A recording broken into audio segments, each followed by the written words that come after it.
Hello everyone, I'm Sam Fading. Today I'll introduce the VoiceGate auto translation dubbing workflow. First, this workflow takes an original voice audio. Then input the target language. Then click Run. It will automatically translate it. The voice is cloned. Also, we ensure the timestamps match. It generates a subtitle. Each sentence's timestamp aligns with the original. Now let's talk about the overall logic. First, we only need to input two things. One is the original audio. The other is the target language.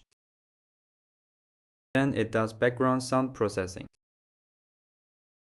A model separates vocals from background. First step is ASR. Here we use Qwen 3 ASR. This step takes the separated vocals.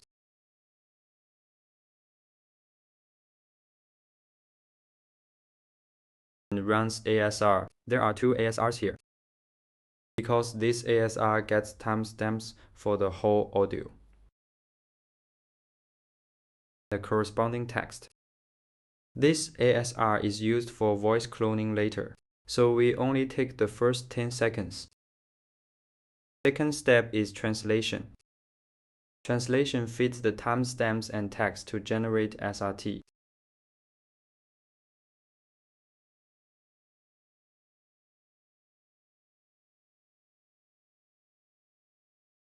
It generates subtitles based on ASR results.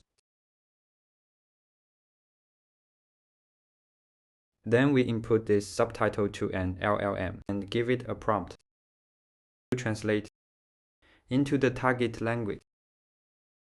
Then generate a subtitle, a translated subtitle in the target language. The final key step, use Vox CPM TTS to generate speech.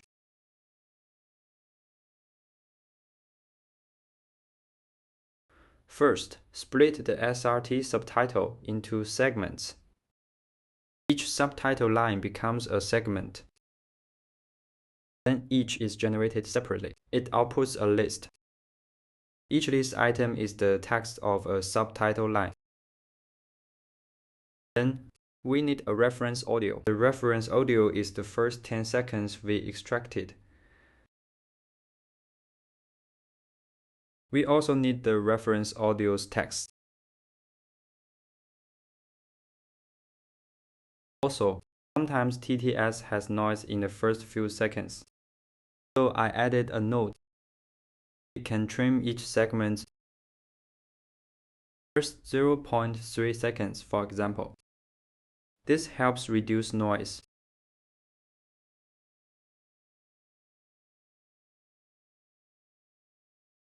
Finally, the audio merge node. This is the key node. It matches each generated audio segment's duration with the subtitle timestamps. Our goal is to align the generated target language audio with the original audio's timestamps. Because Chinese has higher information density than English. For the same meaning, Chinese sentences tend to be shorter than English. If we translate Chinese to English, the generated English sentence may take longer to speak. So we need to handle this.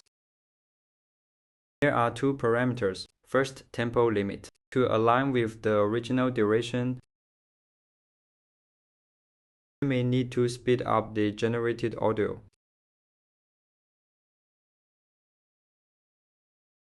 Second, the minimum gap between segments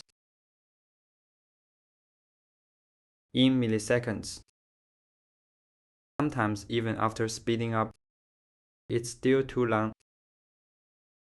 We borrow time from adjacent gaps. For example, there's a gap between the first and second subtitle lines.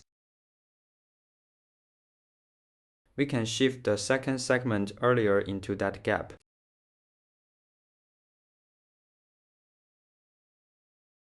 This gives us some extra time to make it closer to the original timestamps. Finally, we merge the TTS voice with the background sound and get the final audio. We also output the SRT subtitle for video creators to use directly. To ensure the output audio's timestamps match the input, besides these two parameter adjustments, we also optimize the translation prompt. We ask the LLM to use shorter sentences. Avoid overly long sentences. Okay, that's the overall workflow. Also, you can choose a custom reference audio input. You can open this.